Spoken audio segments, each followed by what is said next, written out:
Hello everybody, I'm Holder Richards from DaGameTrain. Let's delve a little bit into the past of PC gaming. Now I don't really know anything about Amigas and Commodore, so I'll just leave that to the pros. But when it comes to the normal PCs that run Windows and such, I have some memories. And the one in particular that we're going to have a look around is a game called Alien Time Zone, which was made using a program called Adventure Game Studio. I'll talk about it more in detail on a different game, not this one, because I haven't really checked up on my knowledge on that. I don't really remember anything about it right now, only that it's a pretty old program, it's freeware, and it's pretty powerful to use. So we might as well get ourselves going. Don't want to stick around here too long. This will be a pretty short video, as you can see, because it's a pretty short game. At best you'll be spending about half an hour, but only if you really don't know what the hell you're doing. If you do know, you could probably speed run this in about 5 minutes or maybe even less, I don't know. So let's get started. This time around I had to use an unorthodox method of recording, so you can see my mouse cursor. Hopefully I can fix it for the future recordings. I hate using Camtasia for this. So this is Alien Time Zone. As you can see, the graphics are quite outdated, and I had to expand the size of the video as well, because the game window is very small. It's about 640 on 480. Is that the resolution I'm thinking of? I'm not sure. It's very small. It also uses MIDI for music. In this game we play as an alien named Ejak. He was visiting Earth on a reconnaissance mission, but unfortunately humans didn't take kindly to his bullshit, knocked his ass out cold, and threw him into this cave. Or so we are led to believe. For all we know, he could have just gotten drunk and ended up here all by himself. I hope I don't have to explain too much about how adventure games work. We have 4 basic functions: walking, looking, making an action, and talking. They're all represented by the respective icons. Like the eyeball is used to look around, so you know exactly what you're doing. Yes, talking to yourself is a sign of madness. I am going mad. We already have ourselves a first item, a bunch of goo, which apparently belongs to the alien's innards. Now keep this in mind. If this would be placed in water, it could form a crystal structure after a couple of centuries. And sadly it's not acidic.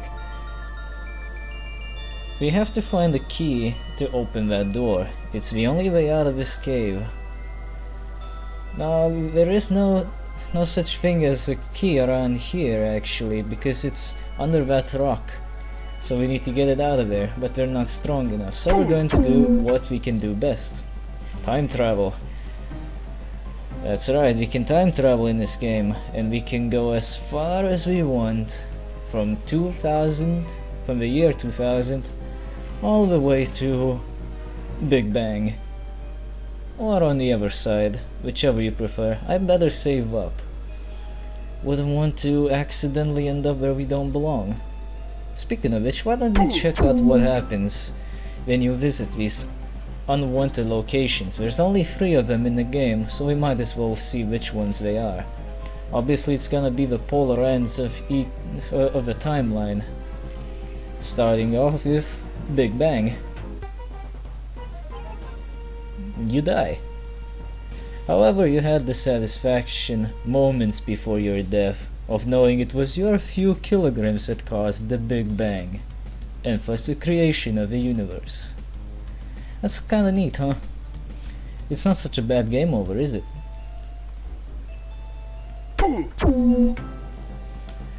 It's kinda interesting how he has to spit his brains out to go time traveling. I'm not sure how he gets his body back. This is the other area where you die instantly. The age of the dinosaurs. You get squashed by a dinosaur.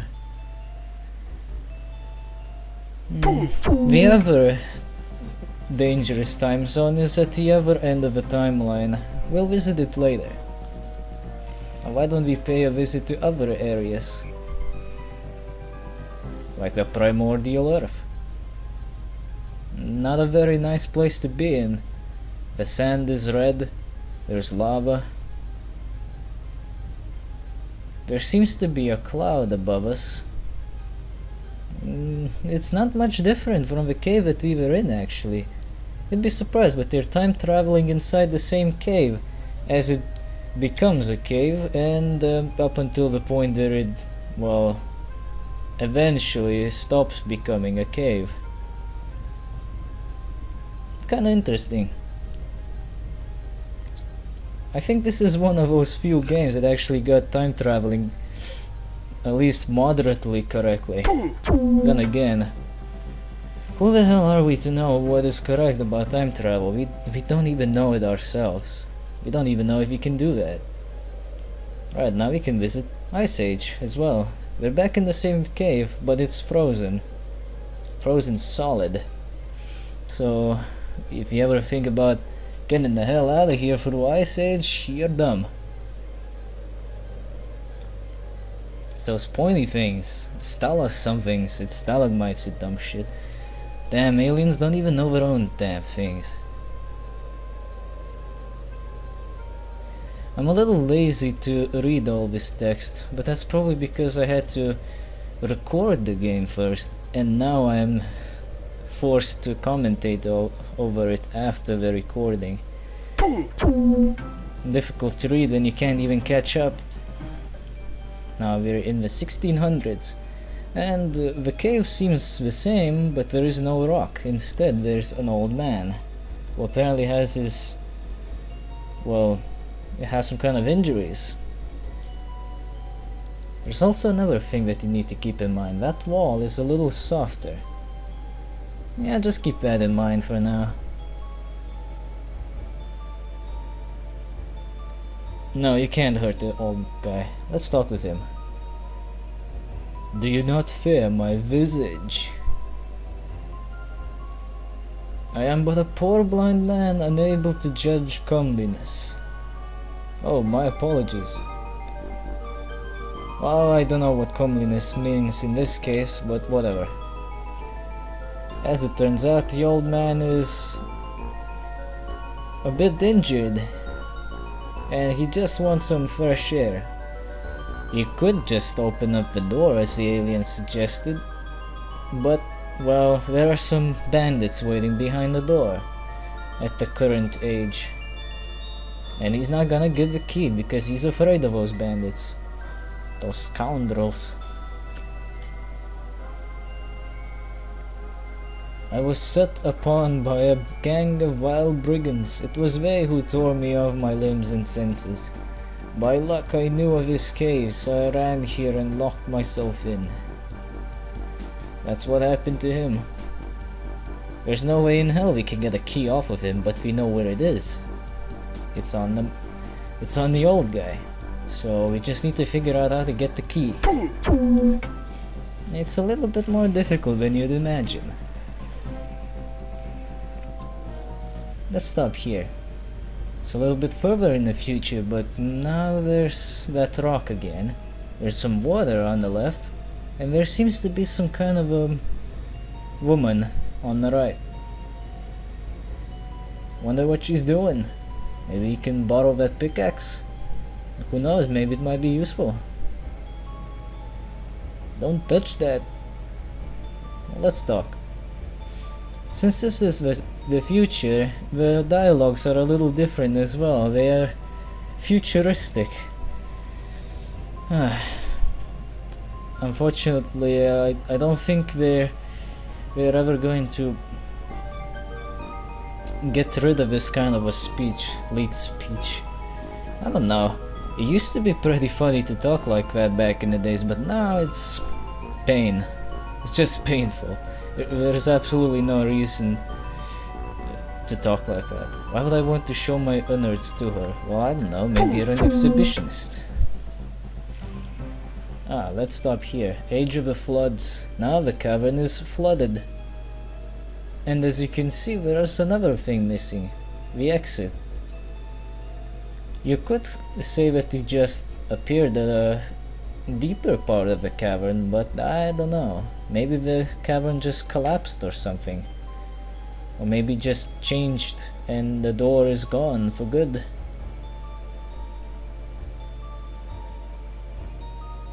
Well, we can't put that thing in there. Let's go forward. Now we're at Dead Earth. This is probably gonna be the last stop you can go to before you visit the danger zone where you can get yourself killed. In this place everything's grey. The cavern's grey. Everything's grey. It's pretty dead. Hence Dead Earth. Apparently there's two different dialogues running here. First he says he doesn't want to rub that shit because he's not into voodoo, and then he's wondering why should he even bother breaking the stalactites off. Who knows. Maybe it's just a little bug. It normally shouldn't happen like that. He should just complain that he is not into voodoo.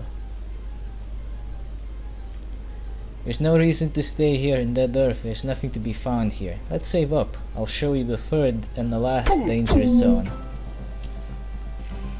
The Big Rip. What a big rip. You take a trip to the end of the universe. Another restaurant to be seen. Sure is a rip. What a fucking scam. Naturally you die at the Big Rip, so you better have a save file. This game doesn't autosave, much like a lot of the old adventure games. Here's how we finish this up. Put the fluid in the water here. Yeah, it has some of that fluid in your little pool over there. Very good. Now jump over to the Age of the Floods. There you go. The intricate crystal structure has grown out of it, apparently, which is good. Now we can chip some of that off. Not sure how he did it, he didn't seem to do anything. Looks kind of like a brown chocolate egg. Now we just jump back to 3400. Give this gem to the woman.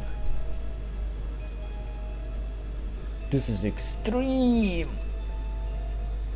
She beams out, you can pick up the pickaxe. I guess she didn't really care about her job. Oh well. Now we got the pickaxe. Remember that there was a wall somewhere that was softer?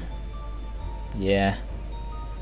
We can't really do anything with a pickaxe cause the alien is pretty weak. But back at the 1600s, the cavern's wall was a little softer than usual. We can use a pickaxe on it. Of course you can't use a pickaxe on the old man, that's not gonna work. Prepare for some ear rape. This has a very strange ear sound effect. Yeah, I have no fucking clue what the hell that's supposed to be. That's the weirdest sound of all time. Now the old man crawls over here, because he can smell the fresh air. Nice, nice. Now we just need to jump back to the present. Here we are.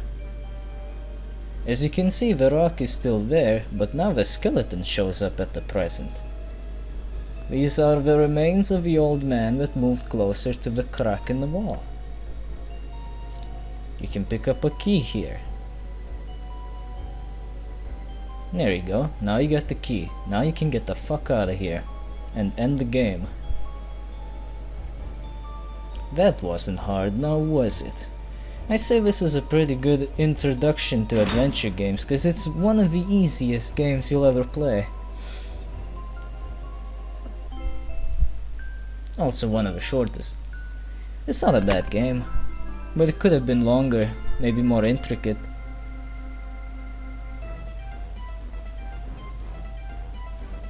Oh boy. Threaten all you want, you damn alien, you don't even exist. Yeah, the game was pretty short, but it's not bad, not bad. I would suggest to check it out if you wanna get started with adventure games. I only started off with this one because it's really short and it's a good way to start off a series of adventure games. There'll be more, I can assure you that. Plenty more. The music isn't too bad. Well, overall this game is pretty short, pretty good. I like it. Could be better, but then again it could be worse. I like it the way it is.